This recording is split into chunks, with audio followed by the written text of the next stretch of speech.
You're watching News 25. Local coverage you can count on.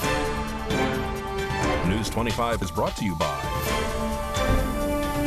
J.K. Nelson Law, voted best of Las Vegas. Give them a call, 702-727-9900. News 25 is also brought to you by Desert View Hospital. You can count on us.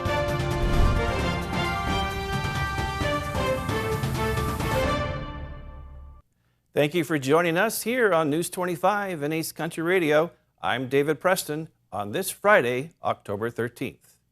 Civilians within the Gaza Strip are being required to evacuate south, and Israeli troops are now on the ground in Gaza.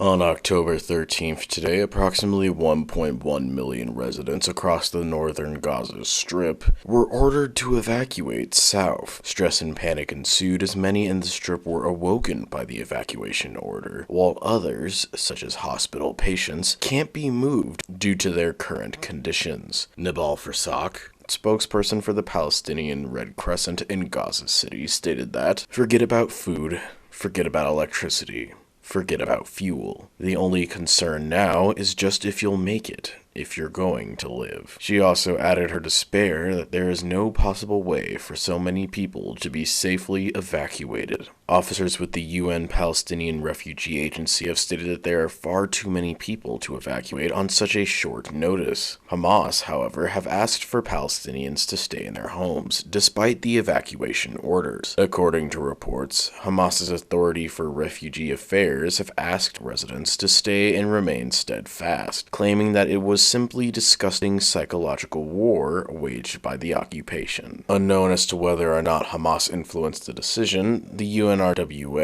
or United Nations Relief and Works Agency, have stated that they are not evacuating their shelters. The World Health Organization has also stated that a forced evacuation would be a death sentence for the injured residing in hospitals. The two major hospitals in southern Gaza have already exceeded their combined 760-bed capacity, according to World Health Organization spokesman Tariq Jasarevic. He also added that the hospital is facing a shortage of blood, as well as shortages for medications, painkillers, and dialysis solution. While residents of northern Gaza are contemplating leaving or staying despite the evacuation orders, the United Nations has opened an appeal for $294 million in an effort to not only provide aid, but to protect 1.2 million Palestinians who are residing in the Gaza Strip. However, with Israel refusing to allow anything into Gaza until the hostages were released from Hamas, it is unknown if the funded aid would even reach those who are in dire need of it. Egypt has begun sending troops to reinforce the border connecting them and Gaza, due to them being on the south connecting end of the Gaza Strip. However, the Egyptian security official who reported this was also stated that they were not authorized to brief reporters. Hamas has also come out to claim that Israel's airstrikes allegedly killed 13 of the hostages. They stated that those who allegedly died during the bombing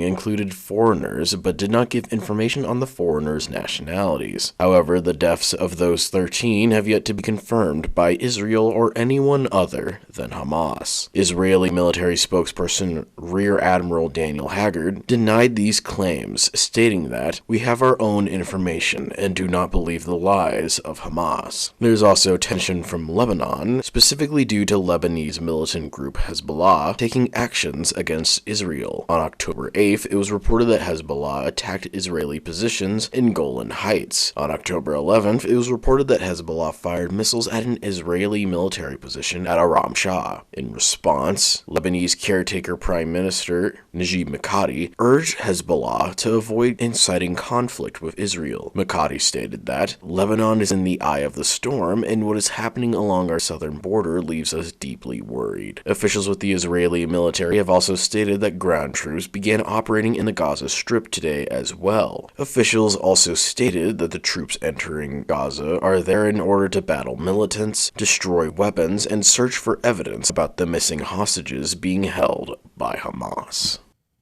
Senator Jackie Rosen, along with other senators in Washington, have urged the U.S. Secretary of State to freeze Iranian assets. R.J. Camacho reports.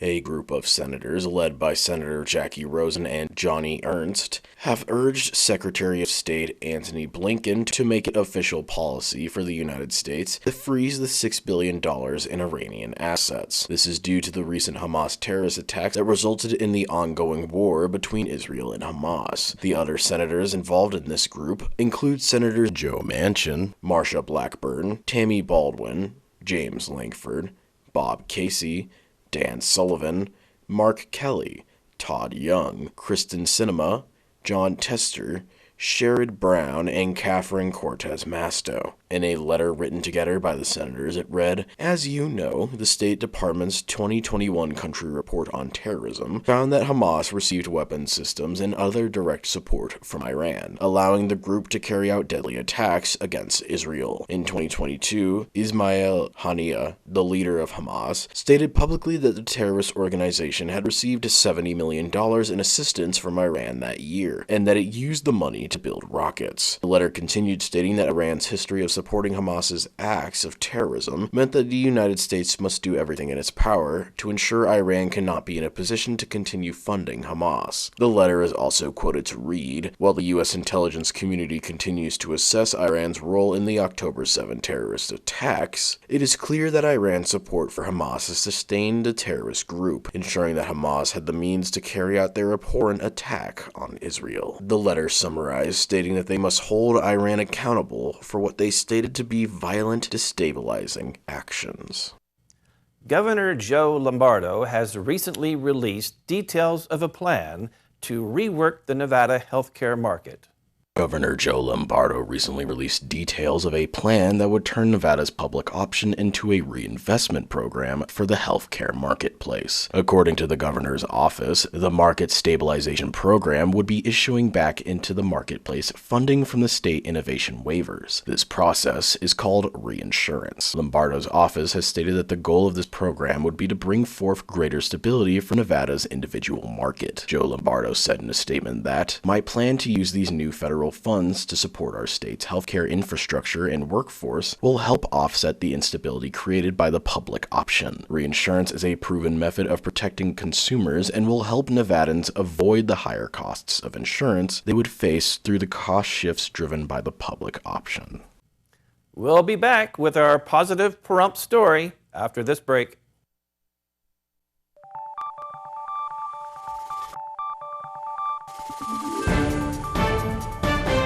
You're watching News 25. Local coverage you can count on. And welcome back. In today's edition of Positive Pahrump, Susan Moore from the National Federation of the Blind talks about the National White Cane Safety Day that will take place on October 15th. Parenting is a challenge, especially when dealing with behavioral issues or special needs. We've been there. Download the Been There Life Coaching app and talk to someone who's been in your shoes. A sponsor of Positive Pahrump. I'm Susan Moore, and I'm with the Southern Nye County chapter of the National Federation of the Blind, Nevada affiliate. I'm a board member in the affiliate, which is the state version, and I'm a board member of the chapter. Today I'm here to talk to you about the White Cane Safety Day.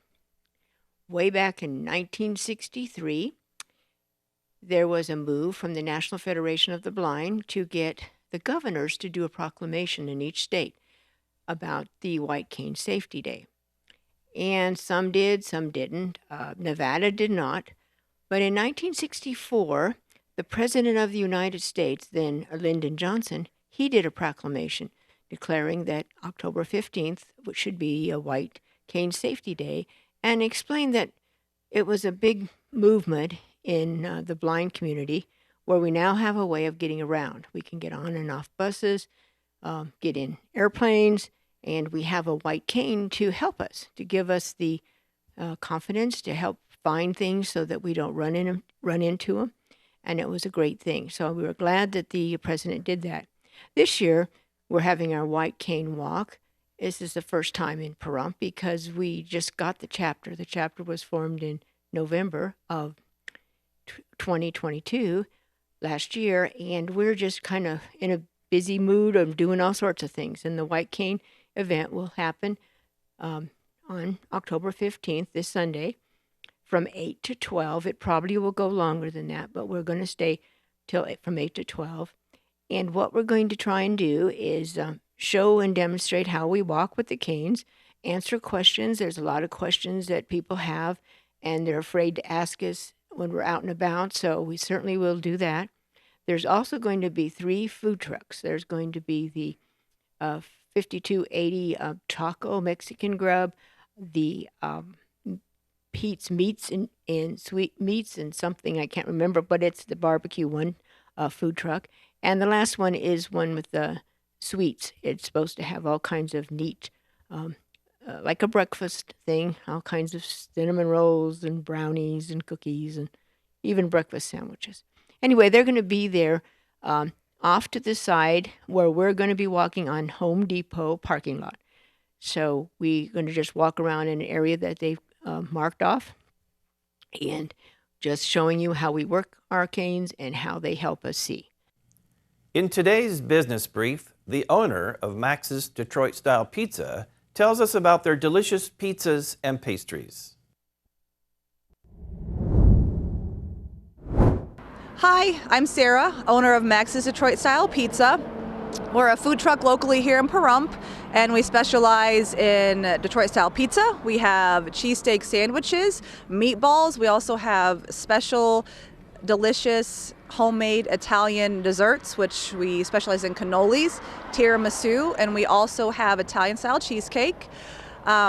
I would say don't be surprised if you come to our window and you see some familiar, friendly faces. We do pride ourselves in hiring locally here in Pahrump. So not only are you benefiting us when you come eat with us, you're also benefiting your community. You're helping it thrive, one square pizza at a time. Being that we are a food truck, we're obviously mobile, so we do vary in locations and times. I would say the best way to find us is to get on Facebook. You can type in Max's Detroit-style pizza in Pahrump. It should pop right up. You can also follow us on Instagram. Handle there is at Max's Detroit Style. You can message us on Facebook. We also have a phone number here on the truck, a cell phone you can call. The phone number is 775-990-9554. You can call, you can text. Like I said, you can message us on Facebook, but that's the best way to find us. Just follow us there on Facebook and Instagram, and we'll be happy to see you guys out. Thank you. Here's your look at your sports with Mikey.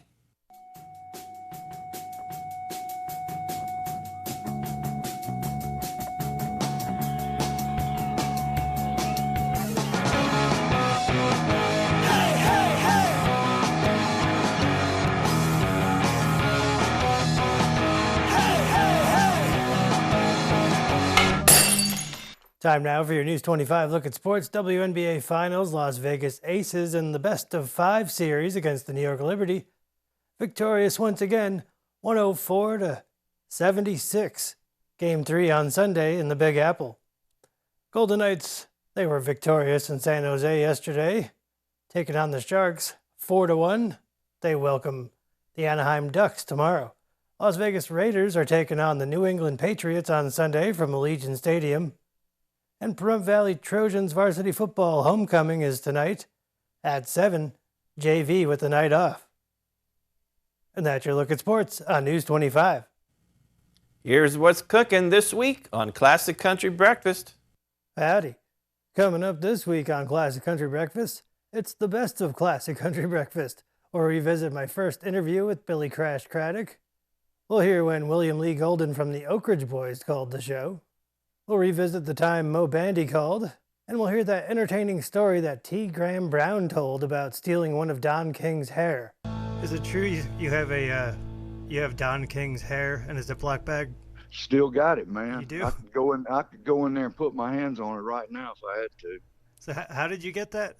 Oh, we were just out with Don King one night, kind of partying, George Jones and Tanya and Ferlin Husky and Don King and me. Don King was in town to put on a heavyweight fight at the Bridgestone Arena.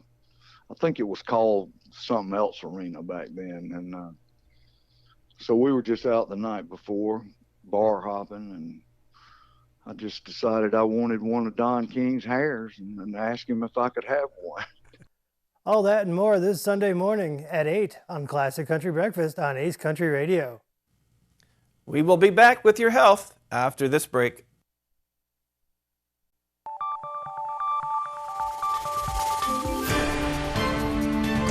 You're watching News 25. Local coverage you can count on. News 25 is brought to you by Mountain West Lawyer, Injury Attorneys, 727-9500.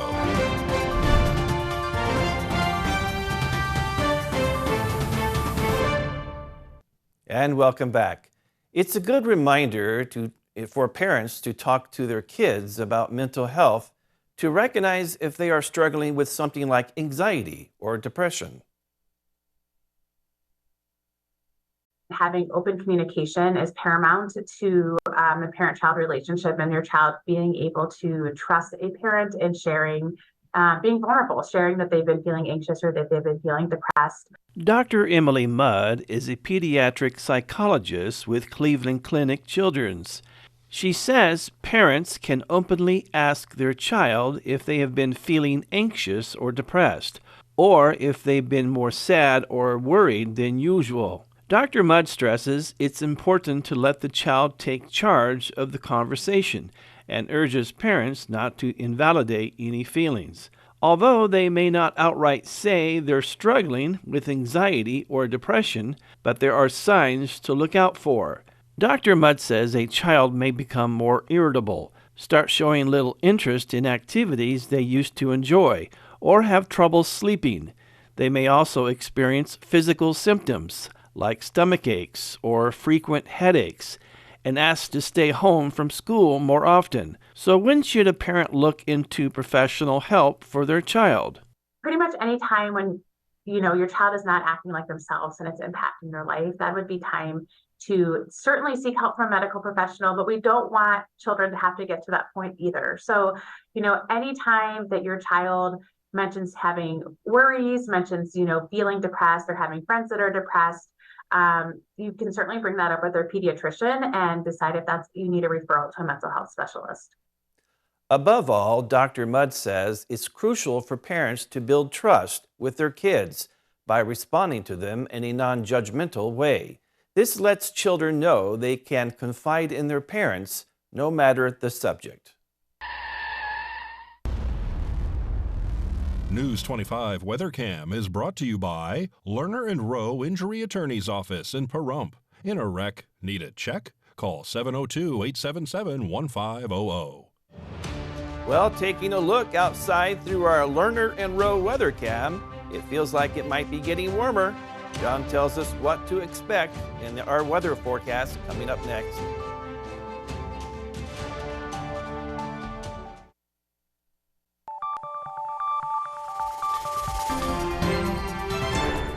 News 25 weather is brought to you by Dairy Council of Nevada. Undeniably delicious, undeniably dairy. Enjoy what's real.